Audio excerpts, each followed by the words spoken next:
యువతలు చదువుకొని ఉద్యోగాలు లేక నిరుద్యోగులుగా ఎన్నో రకాలైనటువంటి కష్టాలు పడేటటువంటి వారు మరి వీరు ఒక పరిశ్రమ స్థాపించాలని, ఒక చిన్న కుటీర పరిశ్రమ లేకపోతే చిన్న వ్యాపారాలను స్థాపించాలని రాయితీ రుణాల కోసం కేంద్ర ప్రభుత్వం ఇచ్చేటటువంటి రాయితీ రుణాలు కొన్ని ఉన్నాయి. పిఎంఈజీపీవై, స్టాండప్ ఇండియా, రకరకాలైన పద్ధతిలో వచ్చేటటువంటి రాయితీ రుణాల కోసం బ్యాంకర్ల దగ్గరికి వెళ్తారు ఈ దళిత యువకులు.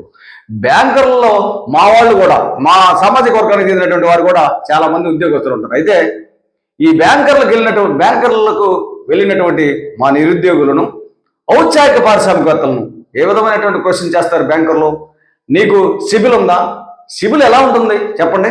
సిబిల్ అనేది ఎలా ఉంటుంది? ఎక్కడి నుంచి మాకు ఆదాయం వస్తుంది? ఎక్కడి నుంచి వనరులు వస్తాయి? ఎక్కడి నుంచి ట్రాన్స్లేషన్ జరిగింది? మాకు ఏ విధమైనటువంటి ట్రాన్స్లేషన్ ఉండదు, కాబట్టి సిబిల్ మాకు ఉండదు. ఆ తర్వాత మీకు రిటర్న్స్ ఉన్నాయా? ఈ రోజు పాన్ కార్డు అంటే ప్రతి ఒక్కరికి పాన్ కార్డు ఉంటుంది. రిటర్న్స్ ఉన్నాయా? రిటర్న్స్ ఎలా ఉంటాయి?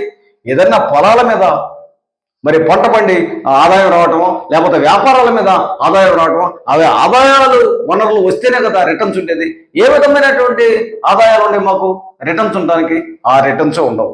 సెక్యూరిటీ అంటాడు, ఎవడు మాకు సెక్యూరిటీ ఇచ్చేది దళితులకి?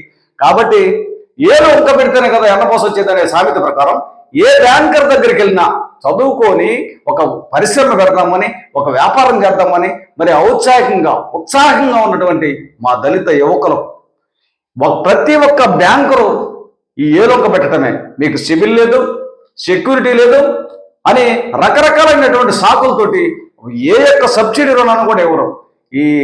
మళ్ళీ కొత్తగా వచ్చినటువంటి ప్రభుత్వం అవగాహన సదస్సు అంట, మరి దళిత యువకుల పారిశ్రామికవేత్తల అవగాహన సదస్సు అంటే ఎలా అండి?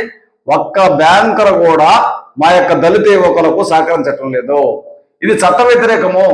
కేంద్ర ప్రభుత్వం ఏం చేస్తుంది? అసలు సెక్యూరిటీ లేకుండా, షూరిటీ లేకుండా, సిబిల్స్ లేకుండా, ఇన్కమ్ ట్యాక్స్ రిటర్న్స్ లేకుండా వారికి రుణాలు ఇవ్వండి, రాయితీ రుణాలు ఇవ్వండి, వారిని ప్రోత్సహించండి అని చెప్తుంటే వీళ్ళు విరుద్ధంగా బ్యాంకర్లు మా వాళ్ళను ఇవ్వకుండా వెనక నెట్టేస్తున్నారు.